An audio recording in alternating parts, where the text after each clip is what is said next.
ನಮ್ಮ ತೋಟಕ್ಕೆ ಬೇಲಿ ಹಾಕಿದ್ರಂತೆ, ಏನಾಯ್ತಾನ? ಹೌದಪ್ಪ, ಆ ಜಯರಾಜ್ ಸಾವುಕಾರ ತನ್ನ ಆಸ್ತಿಯಲ್ಲಿ ಫ್ಯಾಕ್ಟ್ರಿ ಕಟ್ತಾ ಇದ್ದಾನೆ.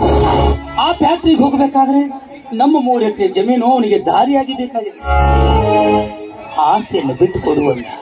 ಇಲ್ಲ, ನಾನು ಬಿಟ್ಟು ಕೊಡೋದಿಲ್ಲ ಅಂದೆ. ಅಷ್ಟಕ್ಕೆ ನಮ್ಮ ಹೊಲಕ್ಕೆಲ್ಲ ಬೇಲಿ ಹಾಕೋದಕ್ಕೆ ಮುಂದಾಗಿದ್ದ. ಅದನ್ನು ತಡೆಯೋದಕ್ಕೆ ಹೋದ್ರೆ ಅವರ ಆಳಗಳ ಕಡೆಯಿಂದ ನನ್ನನ್ನ ಬನ್ನಿ ಮಹಾಕಾಳಿ ಗಿಡಕ್ಕೆ ಕಟ್ಟಿ ಮೈಯೆಲ್ಲ ಬಾಸುಂಡೆ ಬರುವ ಹಾಗೆ ಬರೆದು ಬಿಟ್ಟಪ್ಪ. ಅಣ್ಣ, ಧನಿಕರ ದಬ್ಬಾಳಿಕೆಗೆ ಹೆದರಬಾರ್ದಣ್ಣ.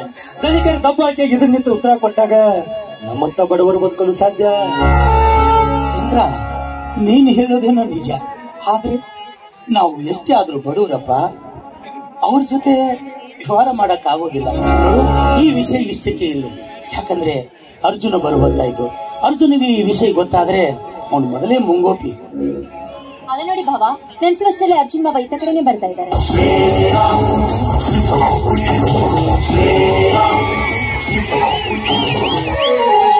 ಒಳ್ಳೆವರು ಶಿವಾಲಯ ಮಾಡಿ ಹರುಣಾನೇನು ಮಾಡಲಯ್ಯ ಕಡುಬಡವ ನಾನು.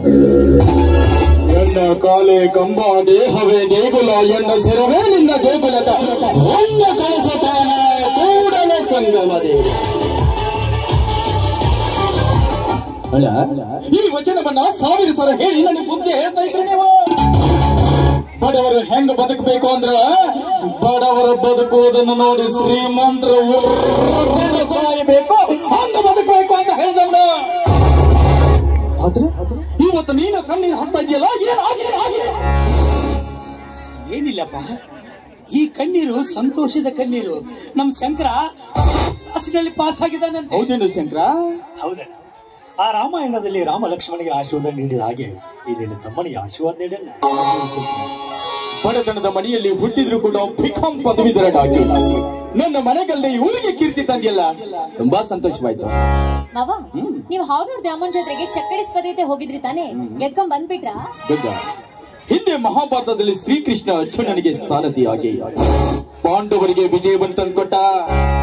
ಕಾರಣ, ಪಾಂಡವರು ಸತ್ತು ಬಂದರು ಭೂಮಿ ಮೇಲೆ ಬದುಕಿದ್ರೆ ಸತ್ಯ ನ್ಯಾಯ ನೀತಿ ಧರ್ಮವನ್ನ ಕಾಪಾಡ್ತಾರೆ ಅನ್ನೋ ಭರವಸೆ ಆ ಶ್ರೀಕೃಷ್ಣನಿಗೆ.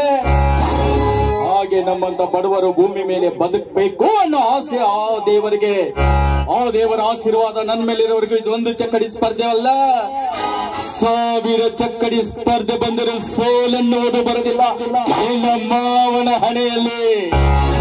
ಅಣ್ಣ, ಸೋಲಿನ ಚಕ್ರವ್ಯೂಹನ ಬೇಸಿ ವಿಜಯ ಮಾಲಿ ಧರಿಸಿ ಬಂದ ನಿನ್ನ ತಮ್ಮನಿಗೆ ಆಶೀರ್ವಾದ ಮಾಡ. ಅಣ್ಣನ ಆಶೀರ್ವಾದ ಸದಾ ಇರುತ್ತಪ್ಪ. ನೋಡು ಅರ್ಜುನ, ದುಷ್ಟರು ತುಂಬಿದ ಈ ಪ್ರಪಂಚದಲ್ಲಿ ಹೆಣ್ಣು ಮಕ್ಕಳ ಮೇಲೆ ಅನ್ಯಾಯ ಅತ್ಯಾಚಾರ ಮಾಡೋ ದುಷ್ಟರಿಗೆ ಸಿಂಹ ಸ್ವಪ್ನನಾಗು. ದುಷ್ಟ ಬ್ರಿಟಿಷರನ್ನು ಮಧ್ಯರಾತ್ರಿಯಲ್ಲಿ ಒದ್ದು ಓಡಿಸಿದ ಆ ಸಂಗೊಳ್ಳಿ ರಾಯ ಛತ್ರಪತಿ ಶಿವಾಜಿ ಭಗತ್ ಸಿಂಗ್ ಕ್ರಾಂತಿವೀರ ಸಂಗೊಳ್ಳಿ ರಾಯಣ್ಣ ಹುಟ್ಟಿದ ಈ ನೆಲದಲ್ಲಿ